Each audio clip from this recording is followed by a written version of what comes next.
Dahanjo. How you doing, everybody? Matt the Greeter, aboard the Bug Smasher.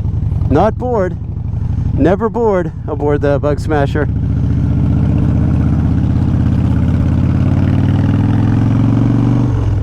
How was your winter? It doesn't have to be rhetorical. You can answer in the comments below. Of course, if this is like midsummer or maybe we're into the next winter by the time you're seeing this, and feel free to, you could just make something up. What do I know? You tell me about the 11 feet of snow you got. Yeah, maybe that's a good thing. Hey, in the comments below, tell me about your winter. And well, I'm looking for hyperbole. You overblow it. Tell me what happened and go crazy. I want to know about dire wolves and just Himalayas of snow piles. Of course, those of you guys down riding in the south or whatever, you're like, what are you talking about? Anyhow, yeah. Oh, I got a quick like some photovoltaic receptors there. Look at that. I don't mind that. That parking lot was lousy for a long time. And yeah, throw some solar panels up. Why not? But you're using up all the sun. What do you do when the sun runs out? Oh, you may know somebody out there who's thinking that way. There was that wind lady. Anyhow, yeah, here's a quick question for you guys. My front tire's not super old. Yeah, ask me when I had it installed and I can't tell you, but it's not super old, and I'm putting air in it every time or every other time, and I don't remember having to put air in my tires quite as often. My rear, I never rear tire, folks, I never have to put air in. I check it often, and it's always right on the money. And they're both Avon Cobra Chromes. The front is older than the rear, and I just can't remember how much older. I feel like it ought to still be in good shape.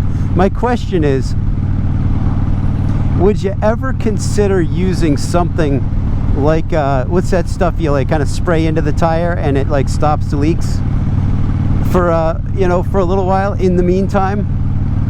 And would you ever consider using that, or can you, in a motorcycle tire? Is that something anyone's ever done and had a good or bad experience with? That's what my question for today, because I don't have new tire money, and if it's the rim, if the rim is dinged a little bit, well, that's a different story, right? So I'm gonna probably need a new rim at that point, in which case anyone got a rim laying around that'll fit an 09 FXDL? But in the meantime, yeah, that's all that's going on right now, man. It's good to be back on the bike. It's March right now. We have not hit St. Patrick's Day yet, so it's still early-ish. Yeah, I guess it's still winter on the calendar, you know, but it's in the 40s at least right now, so it feels yeah. And you guys know this, you guys from up north or whatever, or from where I'm at in the New England area, after a cold winter, when it's 40 degrees, like, people here are, you know, they're in Speedos walking around, you know what I mean? Like, it feels like summer after a cold winter. You know, 40 degrees feels like summer, and 60, it's like, put the air conditioners in, you know what I mean? Whereas in the fall, when it dips to 61 degrees, you know, and the sun's not shining on you, I'm in my winter gear, you know, at, you know, 50 plus years old that I am now, you know. What do we got here? What do you all right, well, to each his own.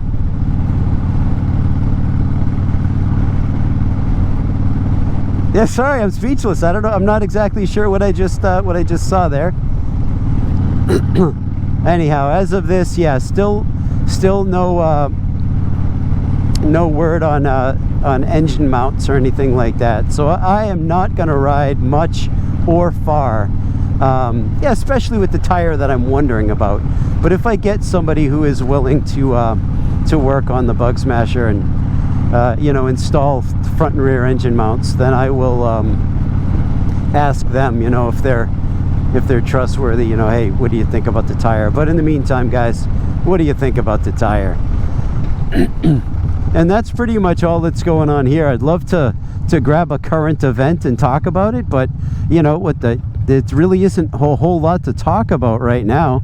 Yeah, we're still down here in the US anyway, we're a country divided, and that's just not making friends anywhere, and you know, my life certainly hasn't gotten any better in spite of the pontification. So yeah, I don't know, I don't want to talk about current events, and because I've read the comment sections and there's a lot of just nonsense, and good people who are just on both sides, just, you know, believing stuff that's just, hey, read a history book, you know, for one thing, you know what I mean, or better yet, read 10 history books, and history books written by non-biased, I guess, would be the key here. I always say, like, read a history book or do whatever.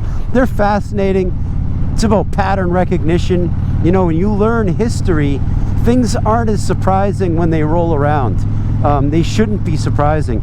But you know, I don't usually mention, but you ought to look up, you know, sources from both sides, I suppose, or if you can find a non-biased, because if, you know, if all your material is from you know, certain sources, then you're only gonna get one side of the story, and possibly even just fabricated, you know, whatever, and you know, or a glorified past that never actually existed, you know what I mean? So you know, when you're reading history, just make sure you read a lot of it and read it from different viewpoints, different authors, and if you can find some non-biased stuff. I mean, everybody's got a bias.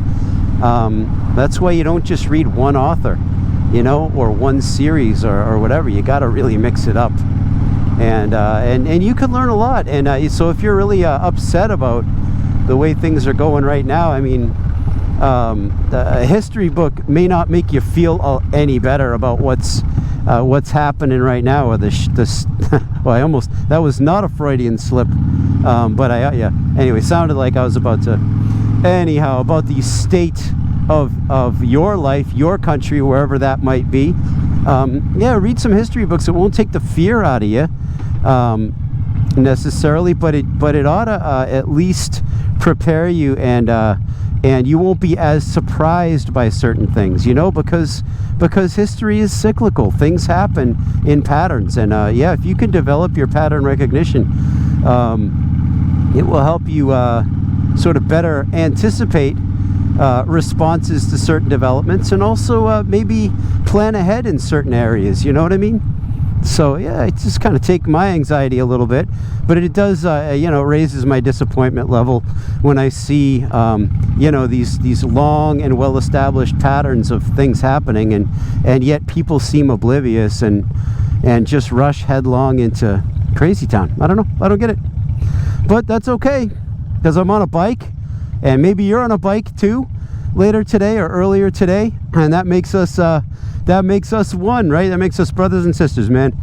If you don't ride, you probably don't get it.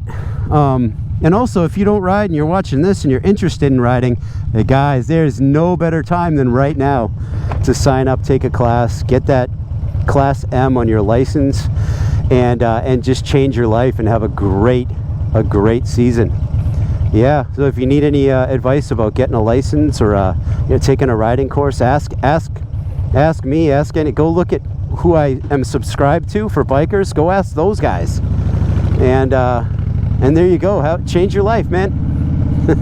All right guys, Matt the Greeter, top the limping bug smasher, hopefully back in business soon. All right, care about you guys, bye.